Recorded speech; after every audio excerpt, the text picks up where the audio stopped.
¿Qué tal, hermanos? Buenos días todavía.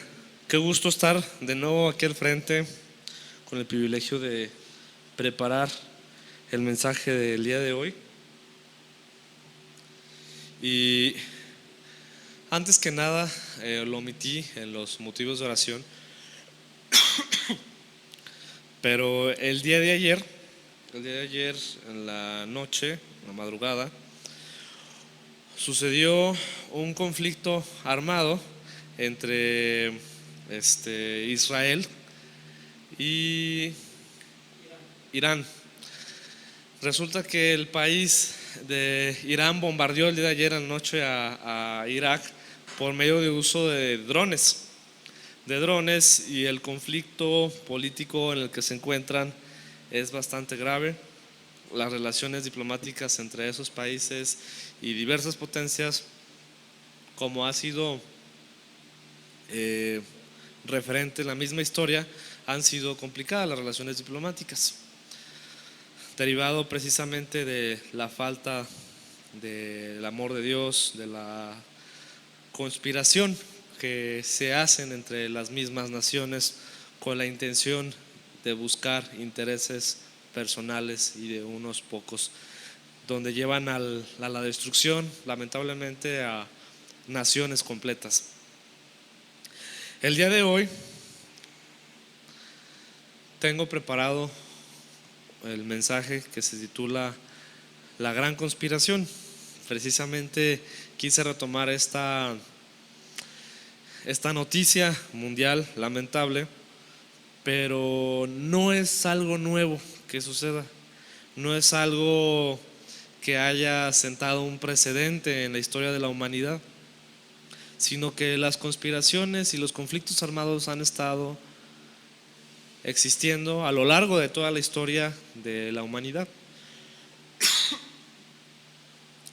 Fue así también como lo pudimos observar en la conspiración en el asesinato del presidente Abraham Lincoln en 1865, donde un grupo de conspiradores planeaban precisamente despojar de su vida al presidente de los Estados Unidos en ese momento, y además a otros políticos simpatizantes del mismo presidente. Hemos visto a lo largo de la historia diversas conspiraciones, como lo vemos el día de hoy, lo vemos el día de ayer, lo vimos en la semana con la invasión de la embajada de México en el Ecuador, y precisamente vemos que son situaciones planeadas con la finalidad de generar un daño. No fue menos lo que le sucedió al Señor Jesucristo, no fue menos lo que Él tuvo que vivir y pasó por nosotros. Pero la diferencia, hermanos, es que esta conspiración era parte de su plan, era parte de la obra redentora del Señor Jesucristo para poder redimirnos de nuestros pecados, porque tenía Él que morir, un justo por los pecadores. Los invito a que abramos nuestra Biblia en el libro de Mateo, capítulo 26, de los versículos del 1 al 16. Lo voy a leer yo. Me gustaría que me acompañaran en silencio desde sus Biblias físicas, Biblias digitales, cualquier tipo de Biblia que tengan. Dice así: Cuando hubo acabado Jesús todas estas palabras, dijo a sus discípulos: Sabéis que dentro de 2 días se celebra la Pascua, y el Hijo del Hombre será entregado para ser crucificado.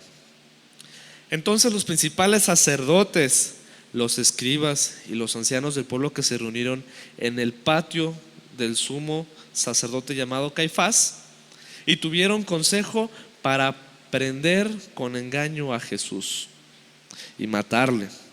Pero decían: no durante la fiesta, para que no se haga alboroto en el pueblo.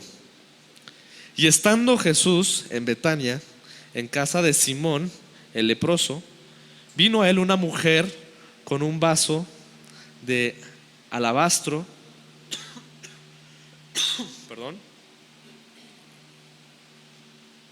de alabastro de perfume de gran precio, y lo derramó sobre la cabeza de él. Estando sentado a la mesa, al ver esto, los discípulos se enojaron diciendo: ¿por qué este desperdicio?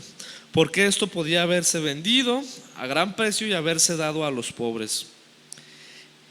Y entendiéndolo Jesús les dijo: ¿por qué molestáis a esta mujer? Porque ha hecho conmigo una buena obra.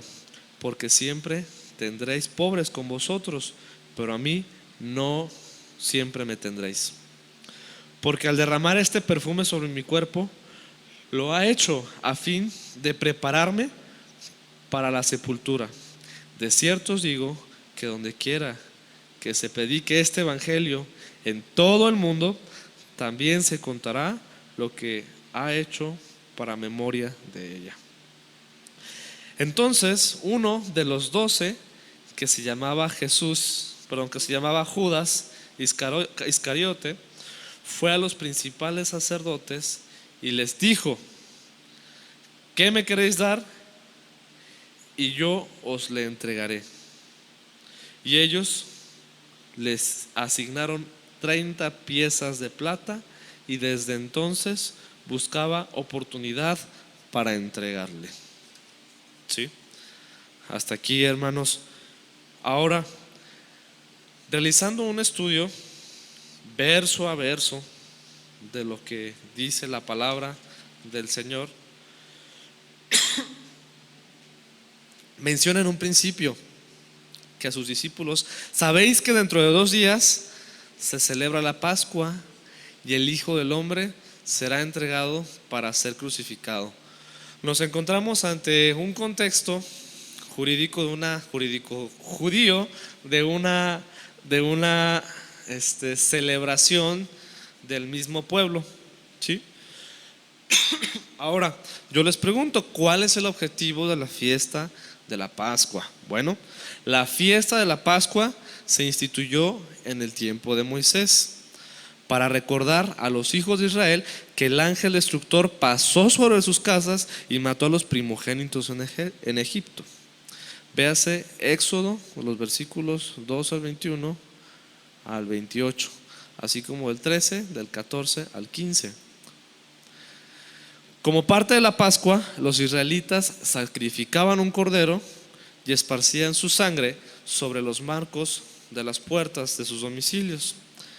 El cordero simbolizaba la venida del Mesías, cuyo sacrificio expiatorio salvaría a la humanidad de la muerte y del pecado.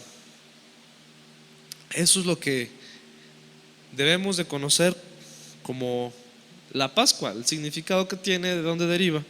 Y precisamente era una celebración importante en ese momento para los judíos, y en este caso, al hablar de una celebración de tal magnitud, los sumos sacerdotes precisamente estaban planeando esta celebración junto con todos los miembros líderes precisamente del pueblo de Israel. Cuando hubo acabado Jesús todas estas palabras en el Evangelio de Mateo, la enseñanza de Jesús en realidad podríamos decir que termina aquí, porque estábamos viendo los inicios del final de su ministerio físicamente, ¿sí?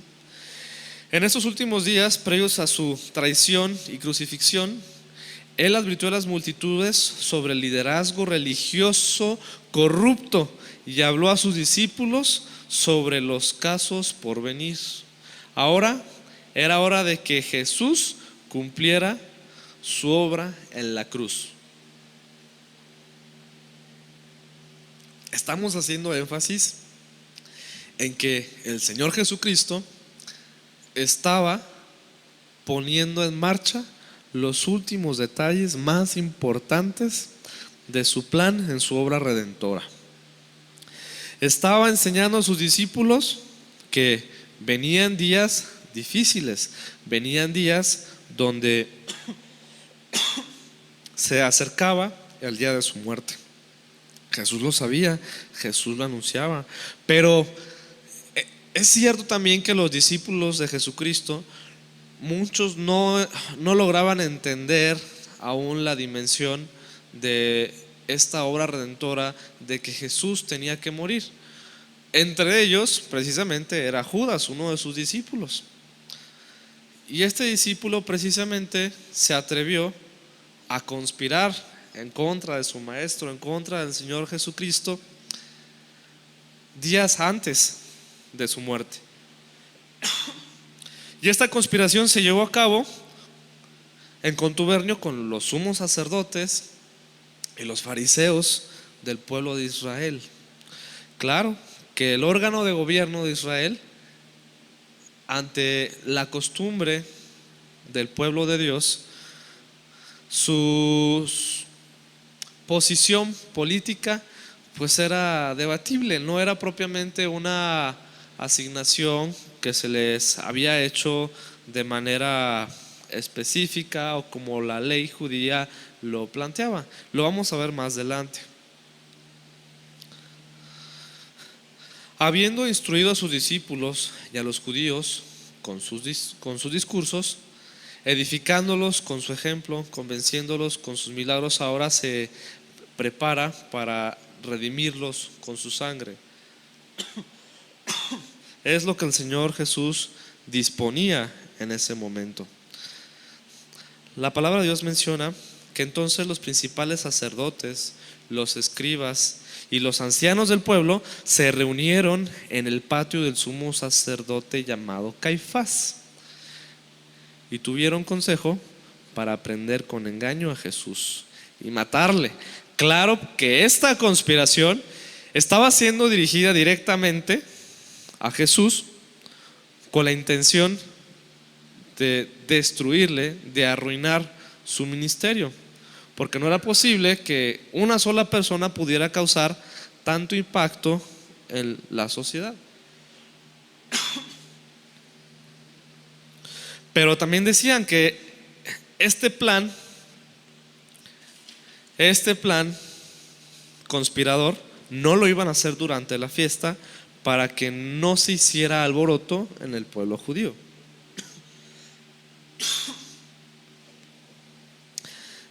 Entonces los principales sacerdotes, los escribas y los ancianos del pueblo tuvieron consejo para prenderle a Jesús y matarle, y tuvieron una larga controversia entre Jesús y los líderes religiosos, y que finalmente se había llegado a esta situación. Ahora sí vamos a retomar el tema de la posición de Caifás, de cómo es que diversos estudiosos de la palabra de Dios mencionan que Anás fue depuesto por las autoridades seculares en el año 15 después de Cristo. ¿Sí? Anás fue el predecesor de Caifás, quien vivió y gobernó hasta su muerte en el año 36. Pero como según el Antiguo Testamento, el sumo sacerdote no debería ser reemplazado sino hasta después de su muerte.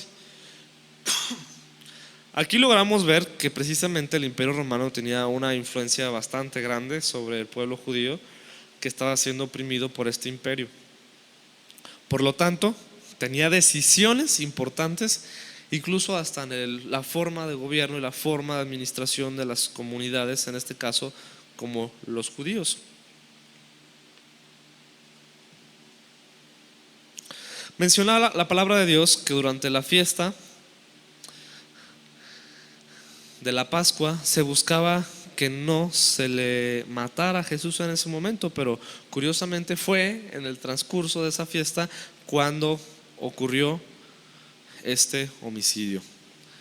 Vemos que hubo una planificación directa tanto del pueblo judío, directamente del pueblo judío, así como del Imperio Romano, y también lo logramos ver que lograron corromper incluso a uno de los discípulos de Jesús. Nos estamos dando cuenta que este plan, esta conspiración en contra de Jesús no era un plan sencillo, No era un plan que se hizo de la noche a la mañana, sino que vimos que fue preparado, cocinado con ingredientes específicos para poder llegar al momento de la crucifixión de Jesús.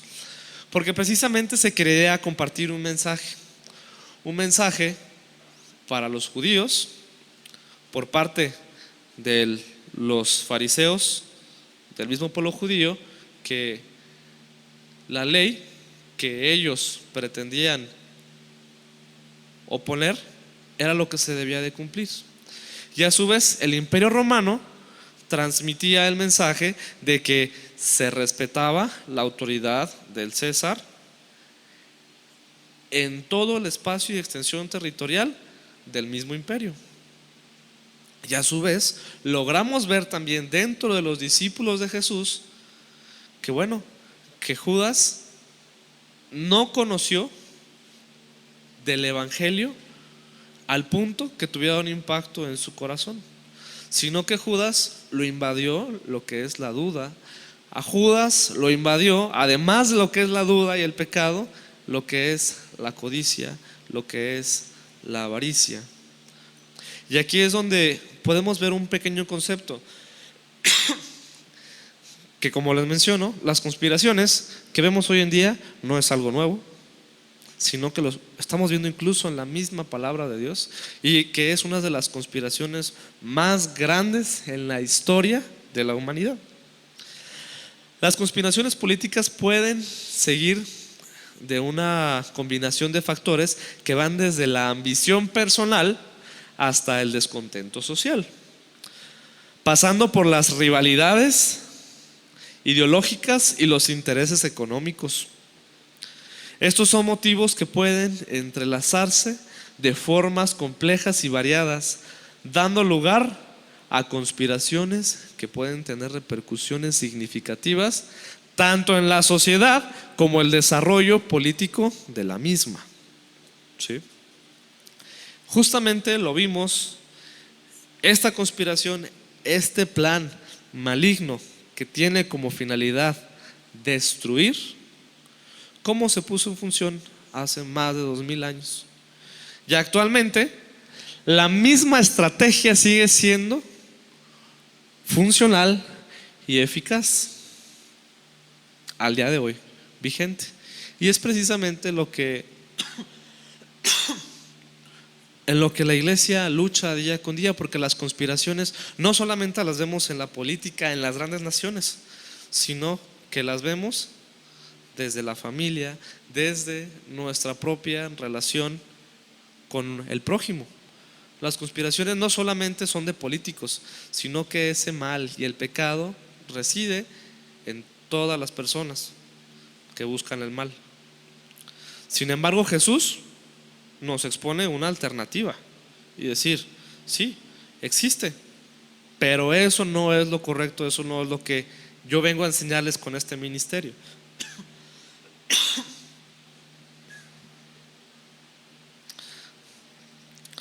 Dice la palabra de Dios que estando Jesús en Betania, en casa de Simón, el leproso, vino a él una mujer con un vaso de alabastro de perfume de gran precio y lo derramó sobre la cabeza de él, estando sentado a la mesa.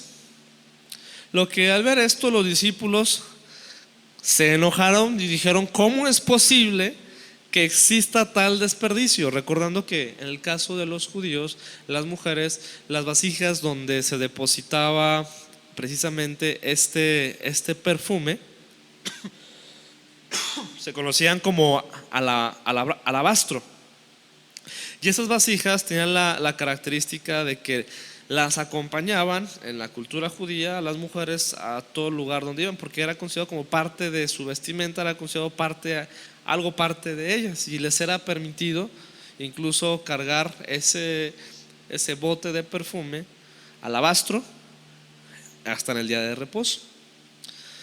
Pero les mencionaban los discípulos a esta mujer que por qué desperdicia el perfume que la misma ha preparado y que ha pasado por un proceso de elaboración muy complejo. Y resulta ser que este perfume pues tenía un gran costo económico y les parecía absurdo que lo derramaran en la cabeza de Jesús en un momento determinado. Lo que a Jesús le responde: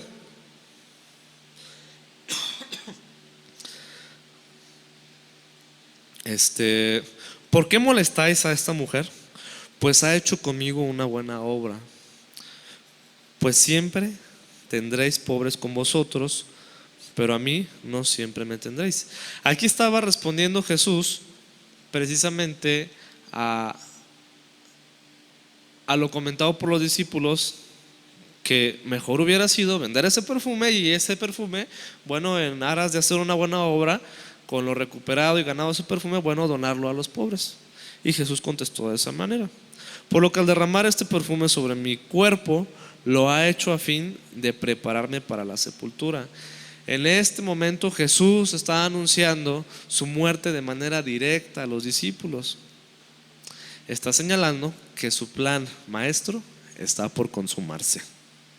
De cierto os digo que donde quiera que se predique este evangelio en todo el mundo, también se contará lo que ésta ha hecho, refiriéndose a la mujer, para memoria de ella. Claro que Jesús reconoció la actitud de la mujer, porque la mujer logró entender el evangelio y el plan de Jesucristo, que tal vez algunos discípulos hasta ese momento no lograban comprender, como Judas. Pero esta mujer logró entender, y es por eso que Jesús le expresó estas palabras. Según la Biblia, sabemos que por Juan 12, que esta mujer era María, la hermana de Lázaro, y Marta, que se sentó a los pies de Jesús, y lo podemos encontrar en Lucas 10:39. Hizo esta extravagante muestra de amor y devoción al Señor Jesucristo.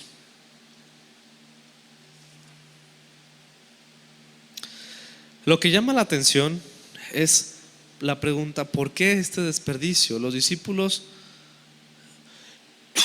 criticaron en ese momento la acción y la muestra de amor y honor y respeto por Jesús. Específicamente, el crítico en ese momento fue Judas, según lo logré también encontrar. Si hermanos nos puede hacer el favor de poner en el libro de Juan, capítulo 12, versículos del 4 al 6.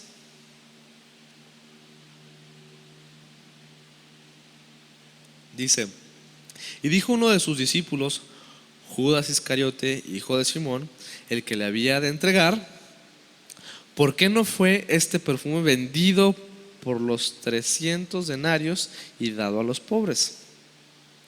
Pero dijo esto no porque se cuidara de los pobres, sino porque era ladrón, y teniendo la bolsa sustraía de lo que se echaba en ella. Entonces Jesús dijo: déjala, para el día de mi sepultura ha guardado esto. Quiere decir que el Señor conocía el corazón de María, que le entregó una de sus posesiones más preciadas al Señor Jesucristo. Jesús defendió a María como un ejemplo de alguien que simplemente hizo una buena obra para Él. Su regalo, podríamos mencionarlo como un regalo extravagante, que en realidad era un regalo ante la situación, y hacerlo enfrente de los discípulos, podríamos decirlo que un poco temerario. Para Jesús sería recordado mientras predicaba el evangelio para memoria de ella. Jesús menciona que pues siempre tendréis pobres con vosotros, pero a Él no lo tendráis siempre. Jesús no dijo esto para desalentar la generosidad y el trato amable hacia los pobres. De hecho, sus palabras recientes sobre el juicio de las naciones habían alentado radicalmente la bondad hacia los necesitados, como lo podemos ver en el libro de Mateo, en el capítulo 25, los versículos del 31 al 46. Jesús señaló la naturaleza apropiada de ese momento para honrarlo de una manera extravagante.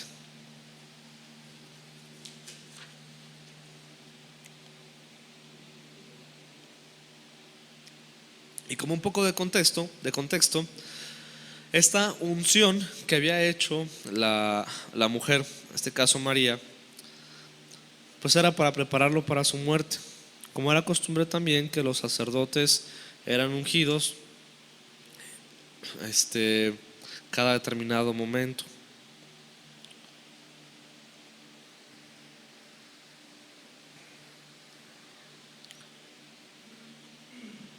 Y pasando ahora al punto de que la palabra de Dios señala que uno de los 12, que se llamaba Judas Iscariote, fue a los principales sacerdotes y les dijo: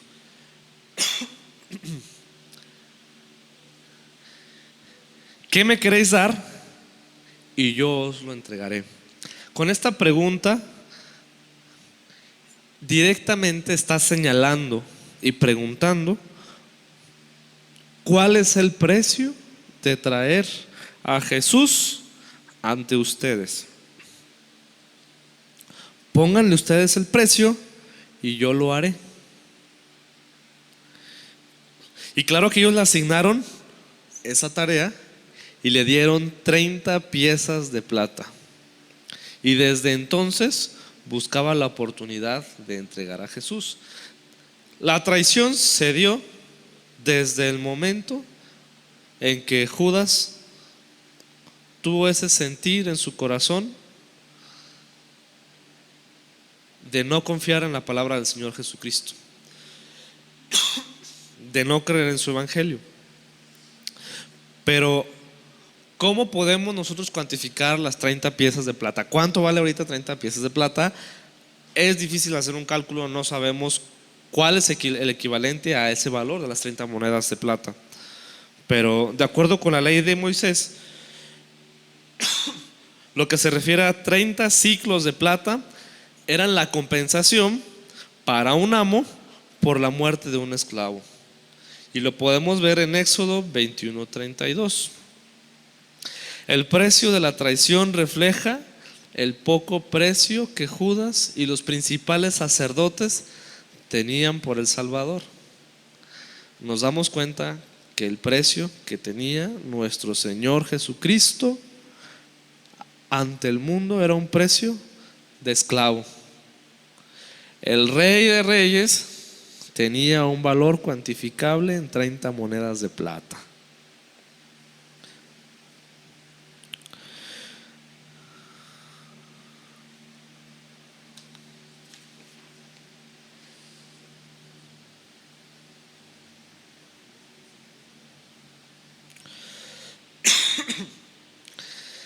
En el sentido de Mateo es que el asunto con María, retomando otra vez la unción de Jesús antes de su muerte, fue en realidad un escarmiento, un mensaje directo para Judas, a pesar de que tal vez haya sucedido algunos días antes. Después, unos días antes, lo que se refiere a la traición, cuando ya Judas estaba premeditando la situación para entregar al Señor Jesús ante las autoridades judías y llevarlo al frente para que pudiera ser juzgado por alguien que no tenía la legitimación de la ley judía, ya que su legitimación no derivaba de la ley del pueblo de Israel, sino por disposición del Imperio Romano. Por lo tanto, podemos decir que el juicio que se practicó a Jesucristo para declararle culpable por los judíos y burlarse de él fue el juicio más injusto que vamos a ver en toda la historia.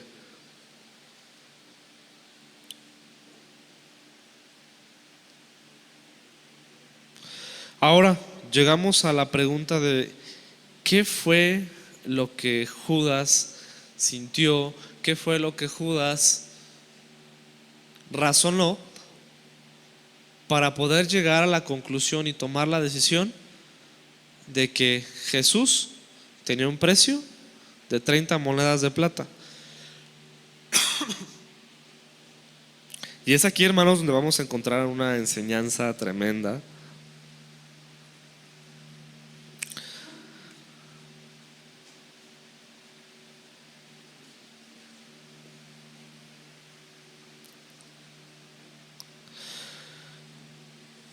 De acuerdo a los estudios de personas investigadoras de la palabra de Dios, señalan que algunos se preguntan si acaso Judas resintió el liderazgo de los pescadores galileos entre los discípulos y finalmente tuvo suficiente. Mencionan también que quizás Judas estaba desilusionado con el tipo de Mesías que Jesús reveló ser, deseando que el Mesías fuera una persona política, que fuera un político reconocido, que fuera un conquistador. Quizás Judas observó el conflicto continuo también que tenía Jesús, uno solo, entre un cuerpo, una estructura de gobierno, como era el Imperio Romano, y a su vez también con los líderes religiosos y los líderes religiosos del pueblo de Israel. A lo que concluyó que, pues, al ver cómo se planificaba y era parte él de esa conspiración, bueno, dedujo el lado ganador. Y tal vez pensó que los sumos sacerdotes tenían la razón y que Jesús no era más que una farsa. Por lo tanto, decidió terminar con las pérdidas y unirse al lado ganador. Quizás llegó a la conclusión de que Jesús simplemente no era el Mesías o un verdadero profeta, como lo había creído Saulo de Tarso. Algunos incluso sugieren que Judas hizo esto por un motivo noble, que estaba impaciente porque Jesús revelara como un poderoso Mesías y pensó que esto lo forzaría a hacerlo, orillarlo a que sucediera. Otros piensan que cualquiera que haya sido la razón específica, las escrituras no presentan ningún sentido de reticencia en Judas y solo una motivación, y señala la codicia porque recibió un pago. Y su pregunta fue: ¿cuánto? ¿Qué me van a dar a mí si les traigo a Jesús? Las palabras resultan: ¿qué me queréis dar? Y yo os lo entregaré, poniéndole un precio a su vida. Y ellos le asignaron el valor de esas monedas. Por lo tanto, Judas era lo suficientemente avaro como para haber pedido más, y es como la malicia de estos consejeros los hubiera podido orillar a dar más. Sin embargo, así fue ordenado por el consejo divino. Cristo puede ser vendido barato para que sea más valioso para las almas de los redimidos. Muchos han venido a Jesús por un precio menor que el que recibió Judas. Una sonrisa o una burla han sido suficientes para inducirlos a traicionar al Señor Jesucristo. En este momento